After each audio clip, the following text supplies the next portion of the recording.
أعوذ بالله من الشيطان الرجيم.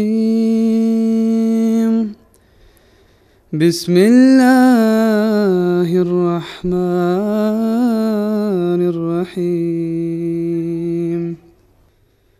يا أيها الذين آمنوا كتب عليكم الصيام كما كتب على الذين من قبلكم لعلكم تتقون.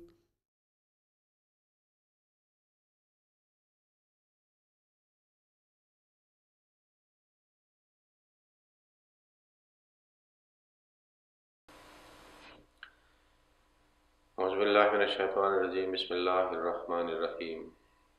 اللهم صل على محمد وعلى آل محمد كما صليت على إبراهيم وعلى آل إبراهيم إنك حميد مجيد. اللهم بارك على محمد وعلى آل محمد كما باركت على إبراهيم وعلى آل إبراهيم إنك حميد مجيد. عن أبي ذر رضي الله عنه قال صمنا مع رسول الله صلى الله عليه وسلم فلم يصل بنا حتى بقي سبع من الشهر فقام بنا حتى ذهب ثلث الليل. Ce hadith que nous avions déjà lu hier dans le dars précédent concernant la prière nafila que le Saint-Prophète sallallahu alayhi wa sallam avait fait après la prière de Isha pendant la nuit. Mais comme la base de cette prière est le tahajjud, et c'était seulement pour remplacer, c'est-à-dire et chercher une possibilité de faire la prière nafila, au moins dans le mois de Ramadan, pour ceux qui ne peuvent pas faire le tahajjud, qui est fait après, c'est-à-dire le minuit, lorsque quelqu'un se réveille, et faire le tahajjud avant, c'est-à-dire la prière de Fajr. Et comme le Saint-Prophète sallam était très régulier, c'était la sunnat permanente et régulière du Saint-Prophète sallam. Il a voulu inculquer la même pratique chez ses compagnons aussi, et pour nous aussi comme un modèle. Et nous avons mentionné comment Hazrat Aïcha avait, c'est-à-dire présenté comment il faisait le tahajjud. Mais en même temps, pour ceux qui sont un peu faibles, pour ceux qui sont les débutants, le Saint-Prophète sallallahu alayhi wa sallam, au moins c'est 3 fois, c'est-à-dire dans un Ramadan, c'est-à-dire nous a montré cette pratique qu'il faisait la prière nafila, c'est-à-dire après le Isha et avant l'aube. Et nous savons très bien qu'aujourd'hui cette prière est mentionnée comme Tarawih, est fait dans presque toutes les mosquées des musulmans dans le mois de Ramadan. Il y a certains qui font 20 rakats et il y a, c'est-à-dire la plupart des gens qui font le 11 rakats, 8 rakats de nafila, on fait dodo et on fait une petite pause après le 4 et puis à la fin 3 comme le 8, 2 plus 1. Alors, selon ce hadith, le Saint-Prophète sallallahu alayhi wa sallam avait fait 3 fois. Okay? Et ses compagnons avaient apprécié cela. Hazrat Aïcha avait rapporté, c'est-à-dire le détail de cet événement. Et elle dit qu'une nuit, le Saint-Prophète sallallahu alayhi wa sallam avait fait la prière nafila dans la mosquée. Et certains qui étaient déjà présents dans la mosquée, ils ont fait un rang derrière lui, et puis ils ont fait la prière nafila derrière le Saint-Prophète en congrégation. Alors, le jour suivant, certains ont appris ce qui s'est passé dans la mosquée, et comment certains ont eu la chance de prier derrière le Saint-Prophète la prière nafila. Alors maintenant, il y avait beaucoup de gens dans la mosquée pour la prière derrière le Saint-Prophète sallallahu alayhi wa sallam. Et puis, le jour suivant, ça veut dire la nuit, 3e nuit, beaucoup de gens, comme beaucoup de gens avaient appris c'est-à-dire, alors, il y avait beaucoup de gens dans la mosquée. Presque la mosquée était pleine, remplie. Et ils ont fait cette prière derrière le Saint-Prophète. Et les Sahaba, cela montre quelle était la nature et le comportement et le mode de la vie des Sahaba. Qu'ils cherchaient toujours, c'est-à-dire pour faire quelque chose à travers lequel ils pouvaient s'approcher de Dieu, ils pouvaient améliorer leur qualité spirituelle et morale. Alors c'est pour cela, avec une ardeur, avec un enthousiasme, alors il y avait beaucoup de compagnons pour prier derrière le Saint-Prophète.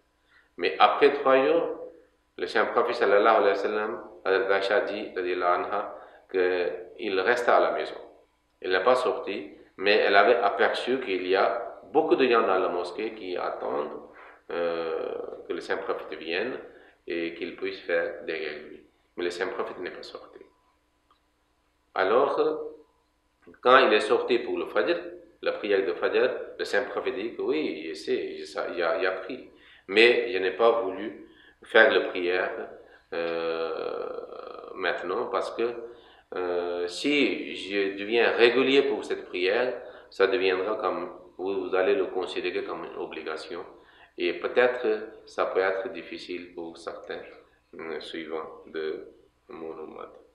Mais le Saint-Prophète sallallahu alayhi wa sallam a montré par sa pratique, même si c'est 3 fois. C'est pour cela le Saint-Prophète sallallahu alayhi wa sallam concernant Qiyamul Layl, ça veut dire acte d'adoration et la prière nafila pendant la nuit. Il a dit Sanantu lakum qiyamahu. Par ma pratique, je vous ai montré comment il faut animer votre nuit par les supplications et les prières. Maintenant, en réalité, pendant l'époque de Saint-Prophète, pendant l'époque de Hazrat Abu Bakr Siddiq radhiyallahu anhu et le début de Hazrat Omar, c'est-à-dire les gens faisaient le tahajjud seulement, il n'y avait pas une prière quelconque après l'Isha. Mais un jour, c'est Abdurrahman bin Abdul Qari radhiyallahu anhu rapporte qu'il était avec le Hazrat Omar radhiyallahu anhu et Amir al-Mu'minin, il est entré dans la mosquée, il a trouvé que les gens sont en train de faire les prières dans les petits groupes ou individuellement. Alors, Hazrat Omar a dit pourquoi pas si, c'est-à-dire que ça peut être très bon et très utile et appréciable et louable si je désigne un qari et tous les gens font la prière derrière lui après la prière de Isha. Alors ainsi, il a désigné Hazrat Ka'b bin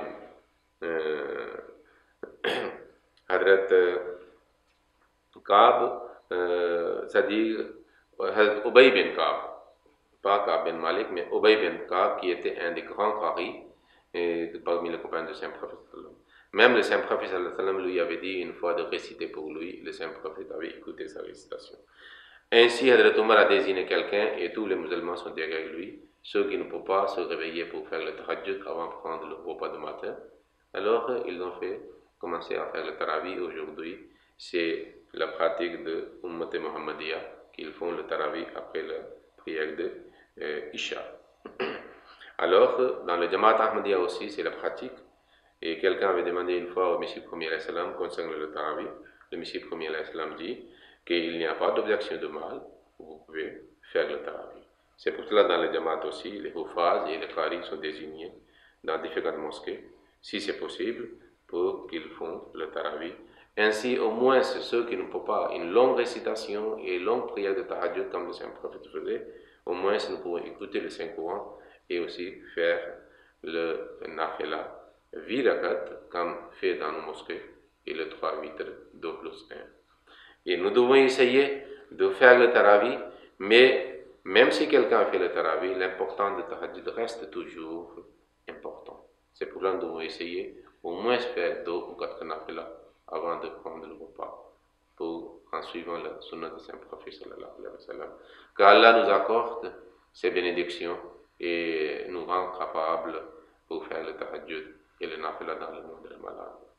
Allahumma salli ala Muhammadin wa barik wa sallam. اللهم صل على محمد وعلى آل محمد كما صليت على إبراهيم وعلى آل إبراهيم إنك حميد مجيد.